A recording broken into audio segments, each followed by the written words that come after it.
একটু জিকির করি লা ইলাহা লা ইলাহা লা ইলাহা ইল্লাল্লাহু মুহাম্মাদুর রাসূলুল্লাহ সাল্লাল্লাহু আলাইহি ওয়াসাল্লাম।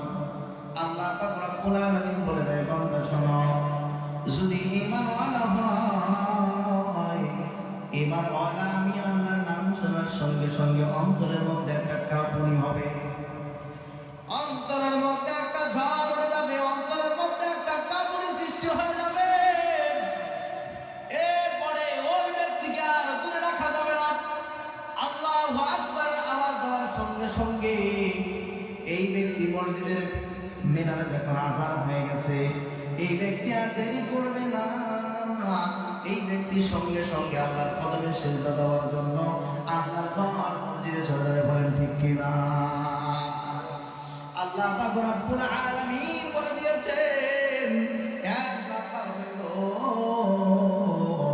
যেই ব্যক্তি খাঁটি ঈমান করা হবে ওই ব্যক্তির অন্তরের মধ্যে কনফার্ম হবে।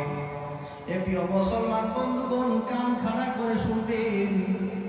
আল্লাহ পাক রব্বুল আলামিনের বান্দা আব্দুল্লাহ বিন মুবারকের জামানার মধ্যে একজন ওলি ছিলেন। আব্দুল্লাহ বিন মুবারক রাহমাতুল্লাহ আলাইহি বিশাল বড় আলেম। যত আলেম পৃথিবীর বুকে আছে, ওই ব্যক্তিকে চেনা এমন কোন আলেম নাই। ওই ব্যক্তি যখন দুনিয়া থেকে বিদায় নিয়ে চলে গেছেন, ওই জামানার সময় একজন আল্লাহর ওলি ছিলেন, আল্লাহর ওলি। এই আল্লাহর ওলি স্বপ্নের মধ্যে দেখেন আব্দুল্লাহ বিন মুবারক, তাকে স্বপ্নের মধ্যে সালাম দিয়ে দিলে, আসসালামু আলাইকুম ওয়া রাহমাতুল্লাহ।